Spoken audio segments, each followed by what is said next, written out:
8.6.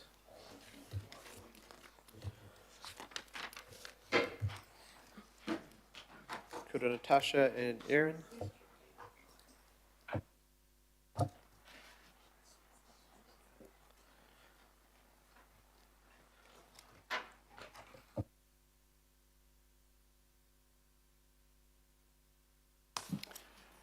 Through the chair, are we proceeding with our presentation or not? Yeah, I think if you just go through it, but don't dwell on any slides at this time.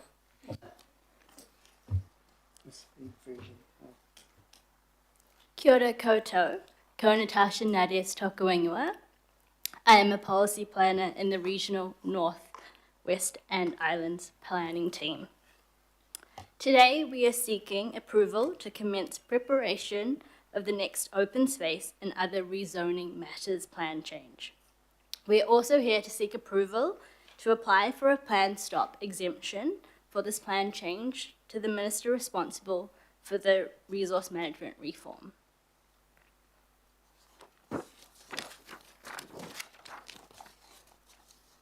Why this plan change? This plan change helps keep the Auckland Unitary Plan accurate and up to date.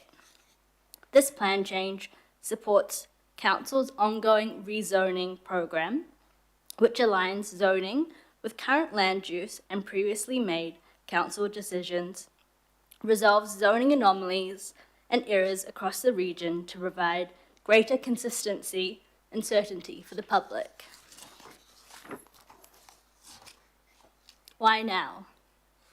The Council's open space rezoning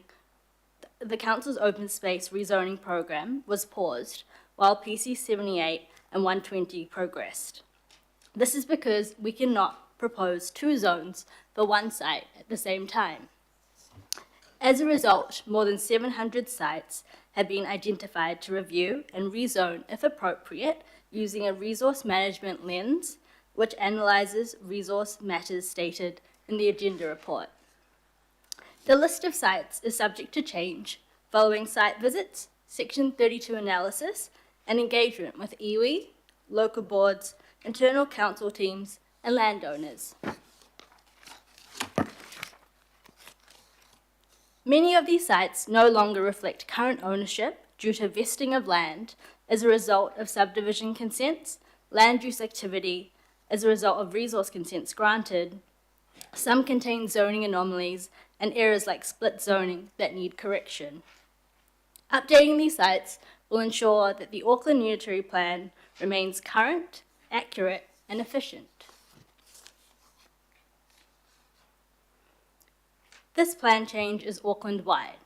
It is a single coordinated process, which allows all sites to be addressed consistently and efficiently through one plan change. The types of sites include existing parks and open space, Esplanade reserves and conservation areas, future open space and development sites, land swaps, ownership changes and divestments, and lastly, zoning errors and anomalies.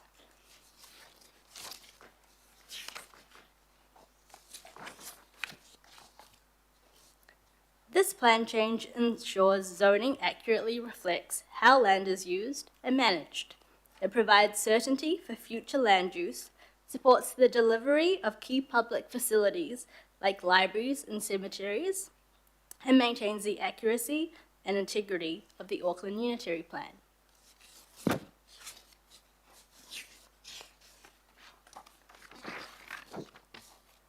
Three options were considered. The recommended option is option 2, progressing the plan change now. This provides a timely and efficient way to align zoning with existing land ownership and use while maintaining the accuracy of the Auckland Unitary Plan.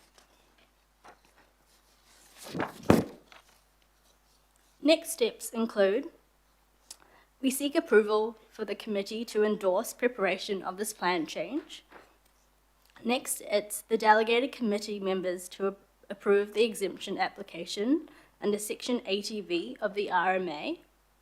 Following ministerial approval, undertake engagement with iwi, local board, and stakeholders. And lastly, report to the Policy, Planning and Development Committee seeking approval to publicly notify the plan change amended in response to feedback on the draft. Happy to answer any questions. Thank you very much. I'm happy to move. Councillor Gillen's happy to second. Are there any questions? Oh, Member Wilson.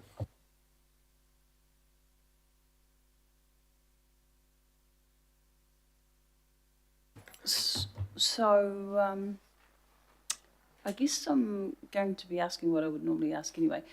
For instance, two sites in the attachments show rezoning of a Māori purpose zone, Rukatai Street in Orake, and out of Māori purpose zoning, and Tram Valley Road, Waitakere, into Māori purpose zoning. Can you confirm what triggered these changes, whether the affected landowners have been consulted, and why they sit in a bundle that would you normally describe as administrative error and anomaly correction? Why do they sit in that bundle?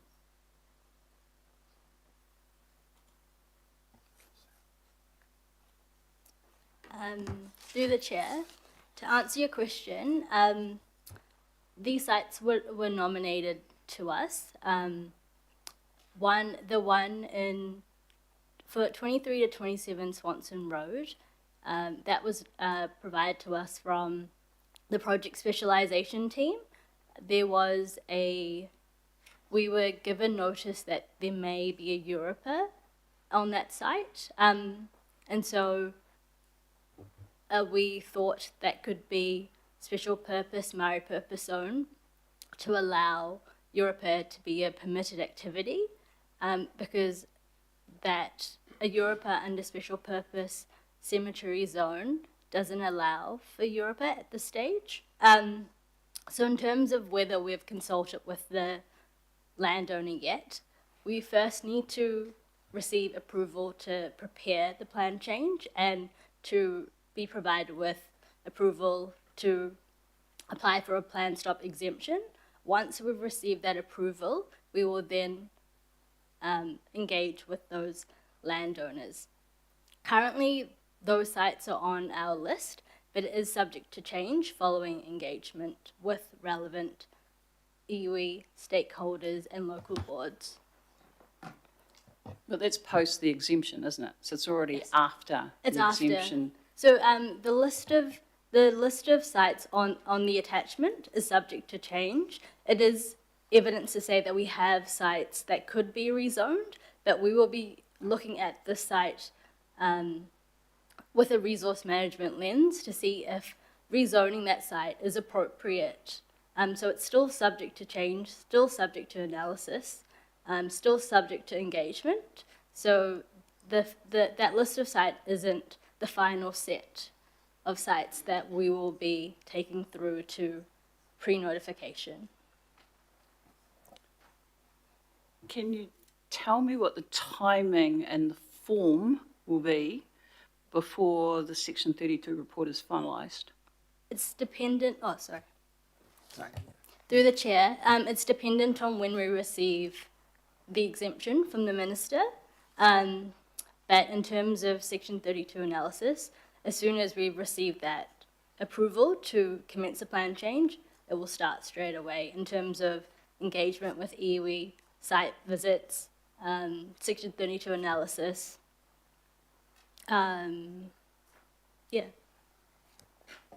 Straight away, once we received approval to commence. I think John might want to. Member Wilson, so process here is a little bit unusual with this extra step of having to go to the minister for these type of plan changes. With over 700 sites potentially going through a rezoning, we thought it was wise to get the committee's endorsement to proceed in principle with the plan change, seek the minister's approval in principle for an open space plan change generally described but not asking the minister to approve the specific rezonings for the specific properties, to then engage with property owners, iwi, and then to come back to committee with a final list. So we're not seeking the minister's approval for all of the specific changes here. This is just to give a sort of starting point for a list, seeking your endorsement. The request of the minister would be at a higher level. It wouldn't be seeking his approval for every single rezoning change, to enable that engagement to be meaningful, so that staff can take that on board, bring that back to committee, and then seek your approval to notify the plan change. So hopefully that gives you some comfort in terms of the 2 specific locations and any others on that list. Because of the nature of what is being sought here and the significant impact that rezoning out of multi-purpose and into something else, John, you'll understand yourself, there's a lot of work that goes into plan changes that involves the engagement. What is it here that I could take reassurance around the notion of coming back? But because it only talks to legal compliance, it doesn't talk at all. The MIS talks to legal compliance, but not necessarily to impact on Māori, and that's where I guess the disconnect comes.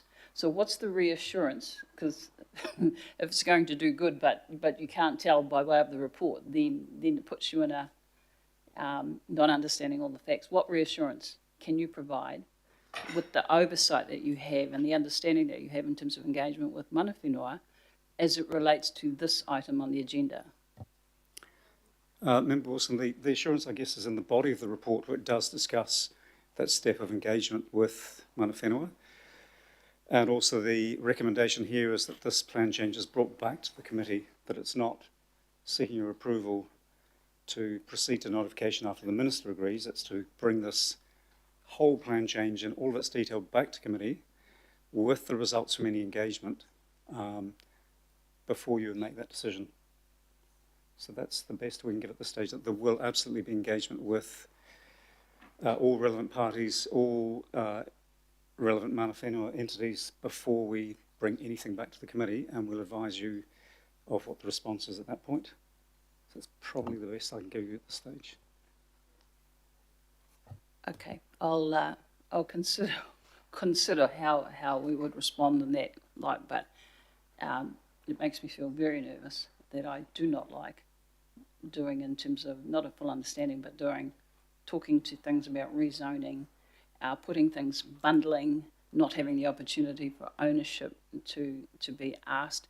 It may be very well, because I do have faith in your ability to do what's required in terms of mana whenua, but I'm not sure that it's written in a way that addresses that. I'm going to leave it there for the time being and consider how we would vote to that.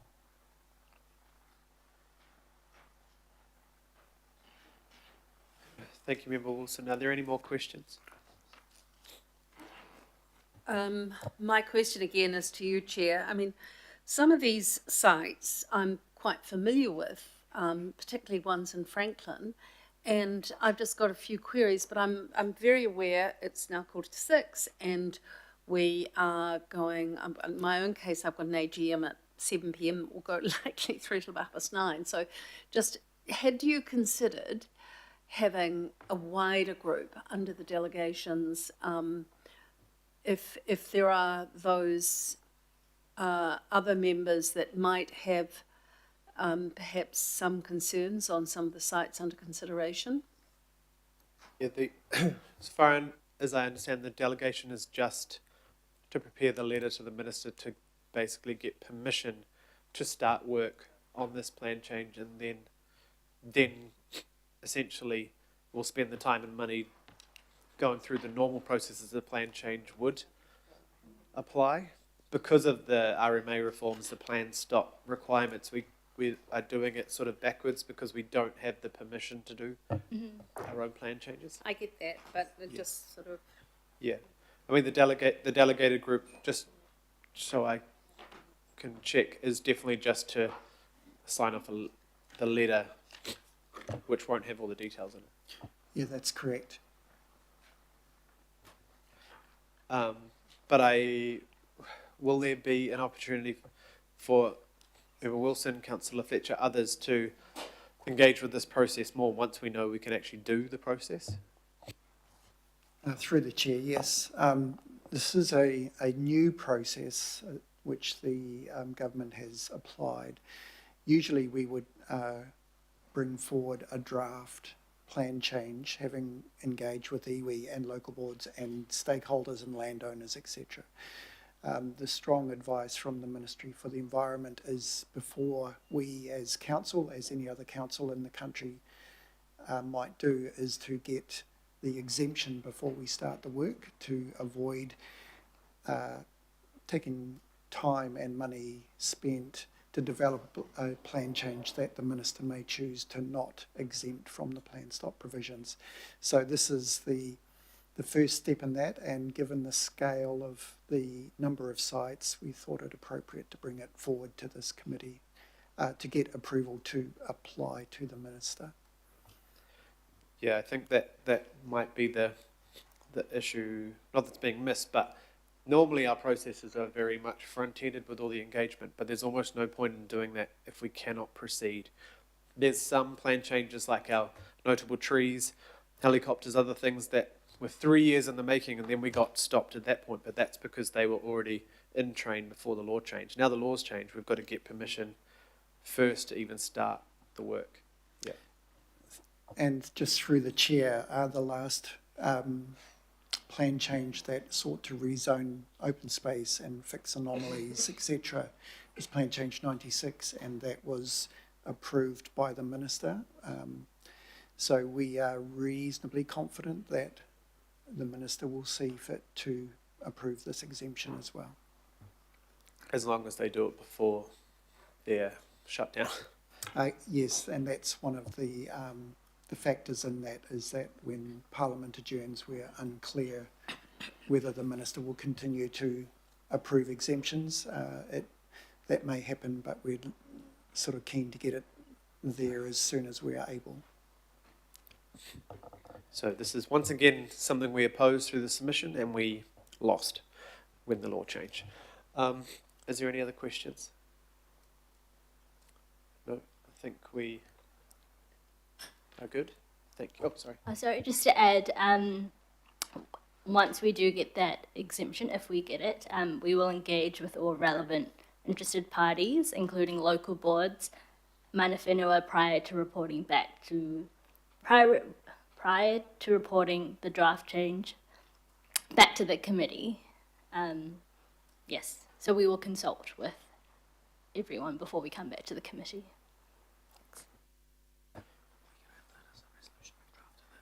Okay, and we're going to add that as a additional resolution to double down on that, make it clear.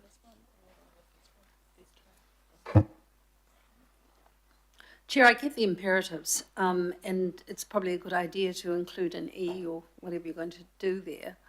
But but what officers are saying is we really, in order to meet the timeline of the House closing for elections, this has to be agreed today.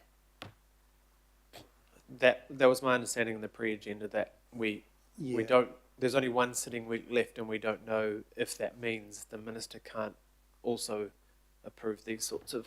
The last plan stops have taken months, let alone. Yeah, through the chair, we have brought this forward to the committee, and we are hopeful that if we can get it to Wellington as soon as we can, that this will be returned with the Minister's approval, so we can continue to work on this through the second half of this year. The concern that we have is that it may be delayed until after the election and the formation of the new government. So we just added an E, just to reiterate, all of this would normally happen before it come to this table. We need this early kind of preparation bit. So we're just putting in there that all of that will be done if we get the plan stop approval from the Minister. Okay. Is there any? Oh, you have another question, Member Wilson? No. comment. Okay, I'll just get you both to step back.